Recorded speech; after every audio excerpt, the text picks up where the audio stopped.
ito na ang pinakahuling update tungkol sa bagyong Kiko. Inaasahang maglalandfall ito mamayang gabi sa Mindanao at Visayas, partikular sa Surigao del Norte, Dinagat Islands, Surigao del Sur, at Eastern Samar. Kikilos ito pahilaga patungong Luzon, kung saan dadaan ito sa Bicol Region, Sorsogon, Albay, Catanduanes, Camarines Sur, Camarines Norte, at Polillo Islands. Sa mga lugar na dadaanan ng bagyong Kiko, maging alerto sa malalakas na hangin at ulan. Posible ang pagbaha sa mga mababang lugar at pagguho ng lupa sa mga bundok. Manatiling nakaantabay sa mga bagong ulat panahon na aming ilalabas. Para maging updated, mag-subscribe sa aming YouTube channel. Inaasahan din ang malalakas na alon, lalo na sa dalampasigan ng silangang Mindanao at Visayas.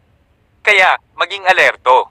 Dahil sa patuloy na paglakas ng bagyong Jacinto na humihila ng hanging habagat at hanging nagmumula sa hilaga ng ating bansa, asahan pa rin natin ang maulap na papawirin at mataas na tsansa ng pag-ulan ngayong umaga sa Zambales, Bataan, Occidental Mindoro, Oriental Mindoro, Romblon, Masbate, at Palawan.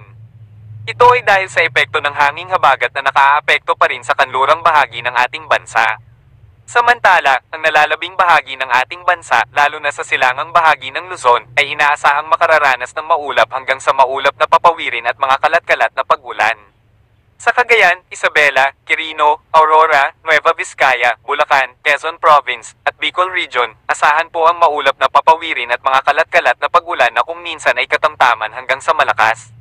Ito ay dahil sa epekto ng hanging habagat at papalapit na LPA na mas tumataas ang tsansa ng mga pag-ulan pagsapit ng hapon at gabi. Kaya, maging alerto sa mga biglaang buhos ng pag-ulan at lubos din nating pinaghahanda ang ating mga kababayan na nasa mas mababang lugar dahil sa posibleng pagbaha at pagguho ng lupa. Para naman sa magiging lagay ng panahon sa Visayas, dahil sa patuloy na pag-iral ng hanging habagat na nakaaapekto sa kanlurang bahagi ng ating bansa, asahan pa rin natin ang mataas na tsansa ng mga pag-ulan ngayong umaga sa Antique, Aklan, Capiz, Iloilo, Guimaras, Negros Occidental, Negros Oriental, Siquijor, Cebu, at Bohol. Dulot po yan ng hanging habagat. Samantala, sa nalalabing bahagi ng Visayas, lalo na sa silangang bahagi, asahan din natin ang maulap na papawirin at mga kalat-kalat na pag-ulan ngayong umaga na lumalakas pagsapit ng hapon at gabi dahil sa paglapit ng LPA sa silangang bahagi. Magdudulot ito ng maulap hanggang sa maulap na papawirin at mga pag-ulan sa Northern Samar, Eastern Samar, Samar, Leyte, Southern Leyte, Biliran, at Poro. Kaya po maging alerto po dahil mamayang gabi ay inaasahan na pong nasa silangang bahagi ito ng Visayas na magdudulot ng mga pag-ulan na posibleng magdulot ng pagbaha at pagguho ng lupa.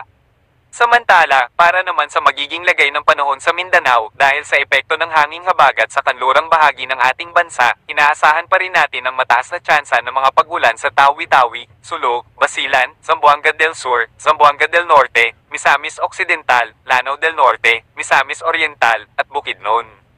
Dahil po yan sa epekto ng hanging habagat na inaasahan natin ngayong umaga ang maulap na papawirin at mga pag-ulan sa nasabing lalawigan. Samantala, sa area ng Maguindanao, Sultan Kudarat, South Cotabato, at Cotabato, inaasahan natin na bahagyang makararanas ng pagsilip ng araw ngayong umaga ngunit mataas pa rin ang tsansa ng mga pag-ulan lalo na pagsapit ng hapon at gabi dulot ng hanging habagat at LPA. Samantala, sa nalalabing bahagi ng Mindanao, lalo na sa silangang bahagi, asahan ang maulang panahon sa Dinagat Islands, Surigao del Norte, Surigao del Sur, Agusan del Norte, at Agusan del Sur. Inaasahan natin na makararanas ng pag-ulan ang nasabing lugar dahil sa paglapit ng LPA sa silangang bahagi ng Mindanao at Visayas. Samantala, sa area ng Davao, Davao Oriental, Compostela Valley, Davao del Sur, at Davao Occidental, inaasahan natin ang maulap na papawirin at mga kalat-kalat na pag-ulan na kung minsan ay katamtaman hanggang sa malalakas. Kaya maging alerto po sa biglaang buhos ng pag-ulan na posibleng magdulot ng pagbaha sa mababang lugar at pagguho ng lupa sa mabundok na lugar. Para naman sa lagay ng ating karagatan, sa kasalukuyan ay wala pa rin tayong nakataas na gale warning sa kahit anong baybayin ng ating bansa ngunit iba yung pag-iingat pa rin po sa mga nais pumalaot dahil sa inaasahan natin na magiging maalon pa rin sa kanlurang bahagi ng Palawan dahil sa pag-iral ng hanging habagat. Samantala, inaasahan din natin ang bahagyang pagtaas ng alon sa silangang bahagi ng bansa sa pagdaan ng LPA kaya pinaghahanda po natin ang ating mga kababayang mangingisda sa mga posibleng bahagyang pagtaas ng alon na lubhang mapanganib sa mga kababayan natin na may maliliit na sasakyang pandagat. At iyan nga po ang pinaka-latest natin na update sa magiging lagay ng ating panahon sa ating bansa. Maraming salamat at ingat po mga kababayan.